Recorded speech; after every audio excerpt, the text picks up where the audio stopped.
Hello everyone, আজকে আমরা camera র ফিল্টার নিয়ে দেখব, যেটা অনেক বেশি দরকারি আমাদের ডিজাইনের ক্ষেত্রে। আর ডিজাইনাররা এটা অনেক বেশি ইউজ করে। সো চলুন দেখি আমরা। সো গত ক্লাসে আমরা এটা দেখছিলাম কিভাবে একটা প্রোফাইল পিকচার ক্রিয়েট করতে হয়।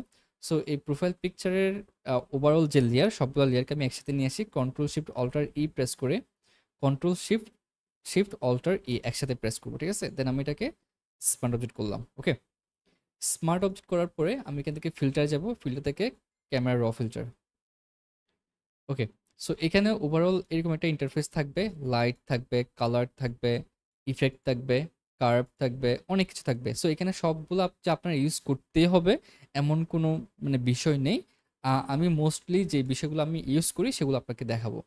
সো প্রথমে যাই লাইট। লাইট মানে হচ্ছে আমার ফেসের বা আমার যে ডিজাইন বা ইমেজের উপর যেটা লাইট, ওই লাইট নিয়ে আমরা মোস্টলি এখানে কাজ করব। ধরেন আমার কোনো একটা জায়গায় লাইট কম হয়েছে, তাহলে আমি লাইটটা একটু বাড়াইতেছি। আমার কন্ট্রাস্ট একটু কম আছে, আমি কন্ট্রাস্ট একটু বাড়ালাম। আমার হাইলাইট একটু বেশি হয়ে গেছে, তাহলে আমি হাইলাইট একটু কমাইলাম। তারপর আমার শ্যাডোটা অনেক বেশি সফট মনে হচ্ছে, আমি একটু শ্যাডোটা ডার্ক করলাম। সো ওভারঅল লাইটের যে ব্যাপারটা, সেটা আমি এখানে লাইট দিয়ে করব। যেমন এক্সপোজার, এক্সপোজার মানে হচ্ছে ওভারঅল যে লাইট, আমি যদি এটা ইনক্রিজ করি তাহলে ওভারঅল লাইটটা ইনক্রিজ হইতেছে, ঠিক আছে? সেম ভাবে আমি যদি ডিক্রিজ করি, ওভারঅল লাইটটা কমে যাইতেছে। সো এক্সপোজার নিয়ে আমরা আই গেস বুঝছি। কন্ট্রাস্ট, কন্ট্রাস্ট মানে হচ্ছে ব্রাইট লাইট এবং হাইলাইটের, শ্যাডো এবং হাইলাইটের মধ্যে যে কন্ট্রাস্ট আমরা ক্রিয়েট করি, অর্থাৎ যে ডিফারেন্স আমরা ক্রিয়েট করি, সেটা হচ্ছে কন্ট্রাস্ট। যেমন আমি যদি এখানে একটু ইনক্রিজ করি, তাহলে দেখা যাবে লাইটটা একটু ব্রাইট হইতেছে, যেটা ডার্ক সেটা আরো বেশি ডার্ক হইতেছে, অর্থাৎ তফাৎটা ক্রিয়েট করতেছে। আচ্ছা, এরপরে আমি যদি কন্ট্রাস্টটা বাড়াই, তাহলে দেখা যাবে লাইটার বা ব্রাইটনেস এবং শ্যাডো এর এই ডিসটেন্সটা অনেক বেশি কমে গেছে। সো এটা আমরা আপাতত এখানে রাখি, জিরোতে রাখি। এরপর হচ্ছে হাইলাইট, ঠিক আছে? হাইলাইট মানে হচ্ছে আমার ডিজাইনের মধ্যে যে হাইলাইটেড এরিয়াগুলো আছে, ঠিক আছে? যেমন এখানে অনেক সময় দেখা যায় আমি পিকচার তুলতে গিয়ে আমার কোন একটা এরিয়া খুব বেশি ব্রাইট হয়ে গেছে, ওই জিনিসটা আমি হাইলাইট দিয়ে কন্ট্রোল করতে পারবো। সো এখানে যদি আমি হাইলাইটটা কন্ট্রোল করি, এখানে আমার ডিজাইনের মধ্যে যে যে এরিয়াগুলো অনেক বেশি হাইলাইটেড আছে, সেগুলো আমরা এখান থেকে কমাতে পারবো। যদি হাইলাইটটা কমাই, দেখা যাবে এটা কমতেছে। সো বিফোর অ্যান্ড আফটার যদি আমি দেখতে চাই, তাহলে এখানে আইবল আছে, আইবলে ক্লিক করলে তাহলে আমার বিফোর, তাহলে আমার লাইটটা কমে যাইতেছে। সো এখানে পিছনে অনেক বেশি ব্রাইটনেস আছে, সেটাও কমতেছে। সো এভাবে রেখে, যেমন ডিজাইনের মধ্যে এখন লাইটটা অনেক বেশি কমে গেছে, ঠিক আছে? যদি লাইটটা বাড়াই, তাহলে হাইলাইটটা যেখানে যেখানে লাইট আছে, এখানে কিন্তু খুব একটা চেঞ্জ হয় নাই, ঠিক আছে? দেখেন খুব একটা চেঞ্জ হচ্ছে না। কিন্তু যেখানে যে এরিয়াগুলা ব্রাইট, সেগুলোতে কিন্তু অনেক বেশি চেঞ্জ আসতেছে, ঠিক আছে? সো ওকে, সো আমি এখানে একটু চেঞ্জ করলাম। তারপর শ্যাডো, শ্যাডো মানে হচ্ছে আমার ইমেজের মধ্যে শ্যাডো যে এরিয়াগুলো, আমি যদি এখানে শ্যাডোটা ইনক্রিজ করি, তাহলে শ্যাডো এরিয়াগুলো অনেক বেশি ব্রাইট হচ্ছে, ঠিক আছে? অনেক বেশি ব্রাইট হচ্ছে। যদি আমি এটাকে কমাই, তাহলে শ্যাডো এরিয়াগুলো আরো আরো একটু বেশি ডার্ক হয়ে যাচ্ছে। সেমভাবে হোয়াইটটাও অনেকটা হাইলাইটের মতো কাজ করে, বাট হোয়াইটটা ওভারঅল যেটা ব্রাইটনেস সেটাকে ইনক্রিজ করতেছে। সো সেম ভাবে ব্ল্যাকটাও শ্যাডোর মতো কাজ করে। যদি এটাকে ব্রাইট করি, তাহলে শ্যাডো এরিয়াগুলো অনেক বেশি ব্রাইট হবে। আর যদি এটাকে ডার্ক করি, তাহলে শ্যাডো এরিয়াগুলো অনেক বেশি ডার্ক হবে, ঠিক আছে? সো এখানে হাইলাইট এবং শ্যাডো অনেকটা মিড টোনের মতো কাজ করে। অর্থাৎ মিড টোন বলতে আমি হোয়াইটের ব্রাইট এরিয়ার মধ্যে যে এরিয়াগুলো একটু কম ব্রাইট, ঠিক আছে? বা হোয়াইট এবং ডার্কের মধ্যে মাঝখানে যে টোনগুলো, সেগুলোকে আমরা মিড টোন হিসেবে ধরতে পারি, ঠিক আছে? হাইলাইট এবং শ্যাডোকে। আর হোয়াইট এবং ব্ল্যাক হচ্ছে ওভারঅল যে ব্রাইটনেস বা ডার্কনেস, এগুলো নিয়ে আমরা কাজ করব, ঠিক আছে? সো আমি যদি এখানে কাজ করি, ধরেন আমার এখানে হাইলাইটটা অনেক বেশি হয়েছে, আমি হাইলাইট একটু কমাবো, একটু শ্যাডো কমাইতে পারি, হোয়াইটটা একটু কমাইলাম, ব্ল্যাকটা একটু কমাইলাম। এরপর হচ্ছে কালার। কালারের ক্ষেত্রে আমরা ওভারঅল ডিজাইনের মধ্যে যে কালারটা, সেটা নিয়ে আমরা কাজ করব। যেমন এটা টেম্পারেচার আছে, তারপর টিন্ট, ভাইব্রেন্স বা স্যাচুরেশন। এখানে আমরা কালার টোনগুলো চেঞ্জ করব। কালার টোনগুলো চেঞ্জ করা যাবে। তারপর টিন্ট আর টেম্পারেচার মোটামুটি similar colour, different different colour tone আপনি দিতে পারবেন, ঠিক আছে? যেমন এখানে যদি আপনি হালকা ইয়েলিশ দিতে চান, দিতে পারেন।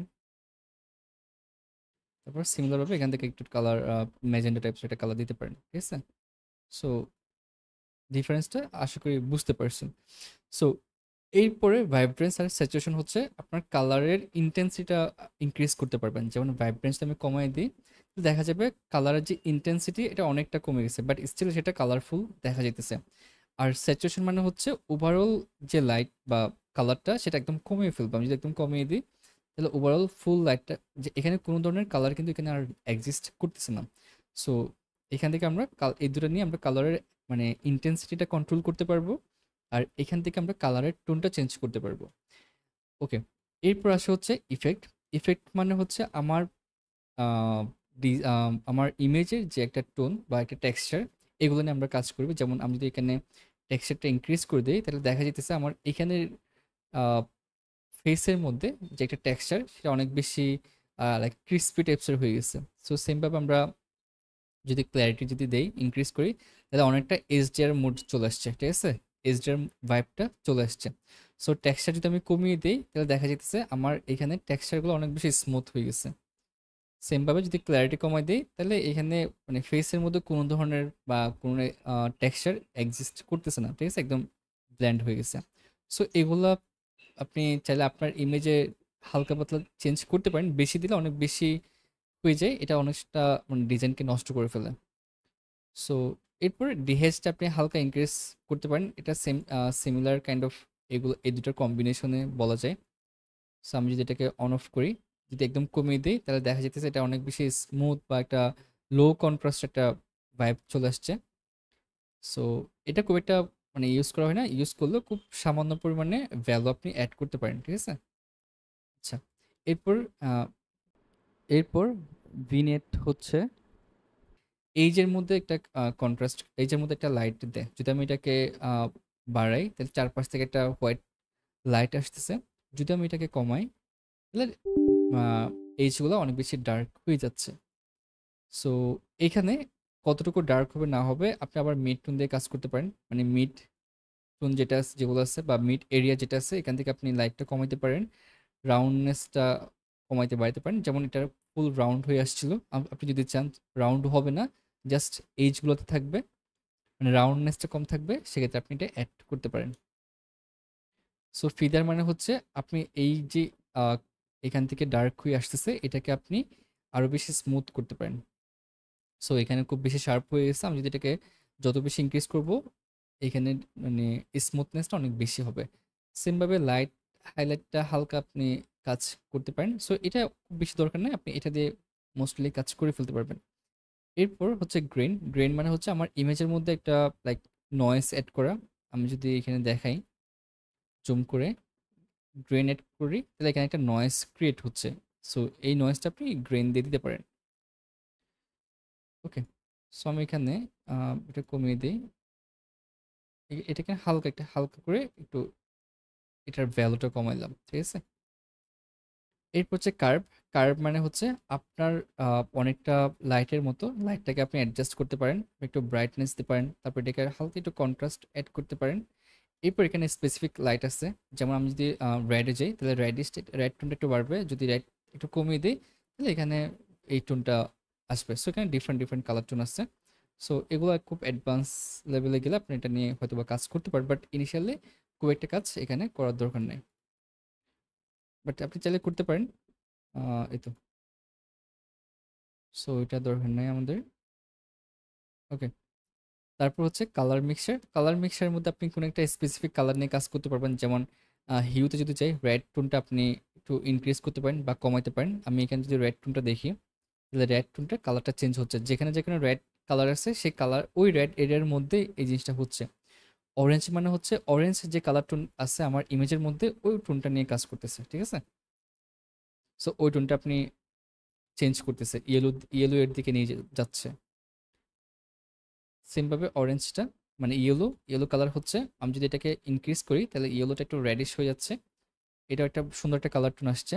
সো আমি যদি এটাকে গ্রিনের দিকে নিয়ে যাই তাহলে এটা গ্রিন হয়ে যাচ্ছে। সো এগুলো নিয়ে কাজ করতে পারেন। এগুলো আপনার ডিজাইনের মধ্যে যখন আপনি ফাইনাল টাচটা দিবেন তখন এই বিষয়গুলো আমরা মোস্টলি কাজ করে থাকি।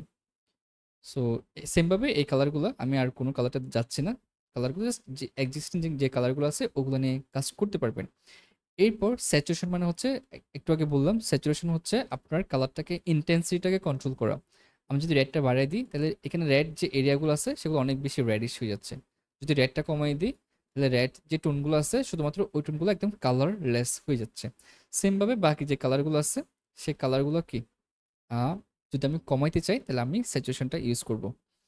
সো এভাবে করে মানে এটা স্যাচুরেশন আমি ইনক্রিজ করলাম। এখানে রেডটা যদি আমি কমাই তাহলে রেড এরিয়াগুলো একটু ডার্ক, মানে আপনি এইখানের স্কেলটা দেখলে বুঝবেন রেড এরিয়ার মধ্যে রেডটা কমায় ডার্কের দিকে নিয়ে যাওয়া। যেমন আমি যদি কমাই, খুব বেশি ডার্ক হয়ে যাচ্ছে, ইয়েলো যদি কমাই তাহলে ইয়েলোটা একদম মানে ডার্ক টুনে চলে যাইতেছে। সো এই বিষয়গুলো আপনি আহ, এটা দিয়ে একটু এক্সপেরিমেন্ট করে দেখতে পারেন, ঠিক আছে? ওকে, তারপর কালার গ্রেডিং এটা আমি স্কিপ করি এখানে। তারপর হচ্ছে ডিটেলে গিয়ে প্রথম যে শার্পেনিং, শার্পেনিং মানে হচ্ছে আপনার ইমেজটাকে আরো বেশি শার্প করা, ঠিক আছে? আমি যদি এখানে যাই, সো এখানে স্মুথনেস মোটামুটি স্মুথ আছে। আমি যদি শার্পেনিং এ যাই তাহলে এইটা একটু শার্প করে দিচ্ছে, অর্থাৎ টেক্সচারগুলো আর একটু ভিজিবল করে দিচ্ছে। এরপর এখানে অনেকগুলো নয়েস আছে, ঠিক আছে? অনেক নয়েস। এই নয়েসটাকে যদি আমি কি করি কমাইতে চাই তাহলে আমাকে এখানে নয়েজ রিডাকশনে কাজ করতে হবে। আমি যদি একদম বাড়িয়ে দেই তাহলে এটা অনেক বেশি স্মুথ হয়ে গেছে। সো এটা বোঝার জন্য আমি এখান থেকে ইফেক্টে গিয়ে গ্রেনটা কমিয়ে দিই। এখন দেখেন, এখন যদি আমি ডিটেলে যাই তাহলে নয়েজটা কমিয়ে দিলাম, শার্পনিংটা একদম কমিয়ে দিলাম। শার্প যখন আমি একদম কমিয়ে দিচ্ছি তখন এখানে একটা স্মুথনেস ভাইব আছে। আমি যেটাকে ইনক্রিজ করি তাহলে এটা বেশি অনেক বেশি শার্প হচ্ছে, ঠিক আছে? আমি যদি অন অফ করি, এটা হচ্ছে নর্মাল ইমেজ শার্পেনিং দেওয়ার পরে এটা, ঠিক আছে? এরপর যদি আমি একটু ডিটেল অ্যাড করি মানে নয়েজ রিডাকশন করি, না আমার ইমেজটা একটু স্মুথ হচ্ছে, ঠিক আছে? বাট এই ইমেজের ক্ষেত্রে আমি নয়েজ রিডাকশনটা কম করব। সো সো সেক্ষেত্রে এখানে কালারের মধ্যে হালকা পাতলা চেঞ্জ আসবে, বাট এটা খুব সামান্য, ঠিক আছে? এখানের মধ্যে যে কালারগুলো আছে যেমন আমি যদি দেখাই, ঠিক আছে? এখানে কিছু ডিফারেন্ট ডিফারেন্ট কালার চলে আসছে। নয়েজ কালার রিডাকশন দিয়ে আমি এই কালারগুলো চলে গেছে। সো এটার ইফেক্টটা খুব সামান্য, ঠিক আছে? সো মোটামুটি এতটুকু আমরা কাজ করতে পারি। এখানে আপনার ইমেজের অ্যাঙ্গেল, ঠিক আছে? অ্যাঙ্গেলটা চেঞ্জ করতে পারেন, বাট এটা নিয়ে কয়েকটা কাজ করে নেন, নাহলে আপনার ইমেজের কোয়ালিটিটা নষ্ট হয়ে যেতে পারে। সো ওভারঅল এই হচ্ছে অবস্থা। আমি যদি ওকে প্রেস করি তাহলে এটা হচ্ছে আমার ক্যামেরা র ফিল্টার দিয়ে কাজ করার আগের অবস্থা। এটা হচ্ছে ক্যামেরা র ফিল্টার দিয়ে কাজ করার পরের অবস্থা, ঠিক আছে? সো এভাবে করে আপনি ক্যামেরা র ফিল্টারটা আমরা ইউজ করতে পারি। Thank you for watching. দেখা হচ্ছে ইনশাল্লাহ নেক্সট ভিডিওতে।